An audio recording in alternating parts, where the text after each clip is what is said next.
because you're in for a ride. You see, this story, it's about suicide. So, let's take a flashback, rewind time, and watch this story through James' eyes.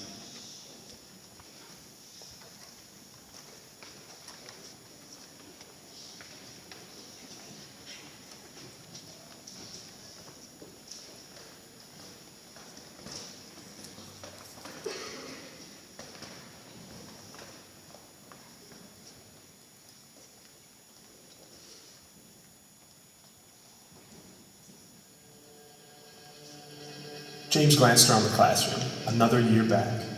A smile exchanged from his best friend Zach. The teacher begins, but his attention is lost.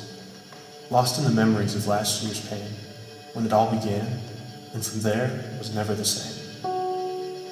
He took a deep breath and focused in. Where did the time go? Next hour was soon to begin. The bell rings and he gathers his stuff. He heads for his locker, but after a few moments pass, he begins to hear the familiar laughs, followed by the names that haunt his dreams. Loser, creep, mistake, freak. Why must they do this? He's so mean. He'd done nothing wrong. Couldn't they just let him be? Instead of his locker, he went straight to class. He couldn't face them. He wouldn't last. Lunch rolled around, and he went through the line. Grilled cheese and soup, like every other time. He found a spot next to Zach and started to eat. A few minutes later, they too took a seat. The ones who had called him so many names, the ones who were the cause of all his pain. He heard a quick, "Hey, bud," joined with a punch. The force from it all almost made him lose his lunch.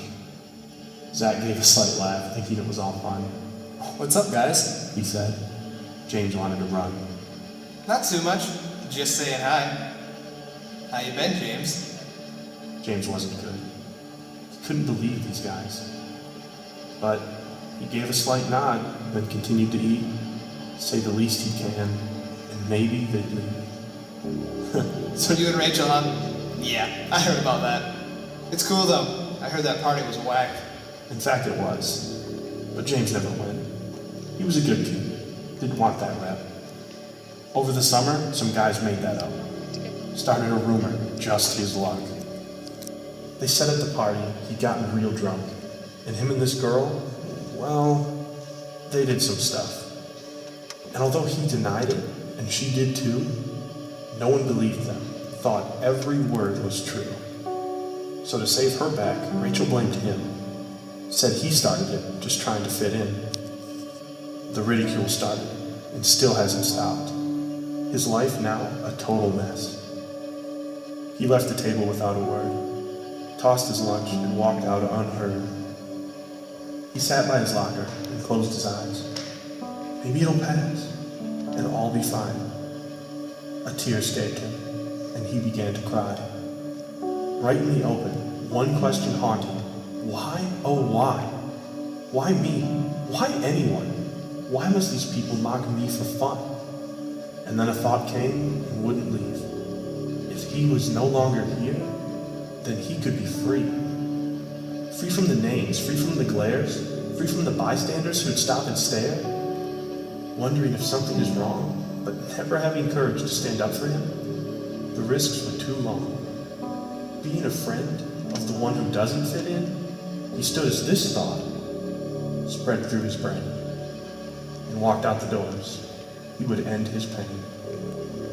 In 94 steps, he was through his front door, and he grabbed the pills in only 4 more. One by one at first, then by twos he swallowed. When the bottle was empty, he left a quick note. I'm sorry I've done this. I wish you had known how bad it hurt to be all alone. I love you both, but I'm choosing to leave. This life is no longer mine, and I just want to be free.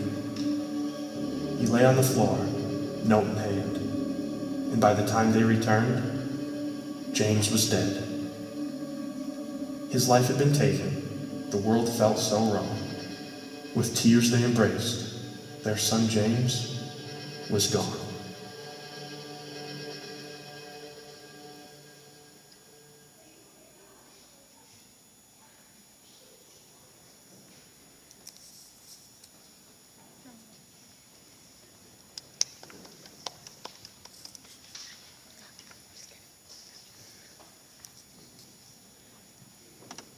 How many of you have ever witnessed someone being bullied?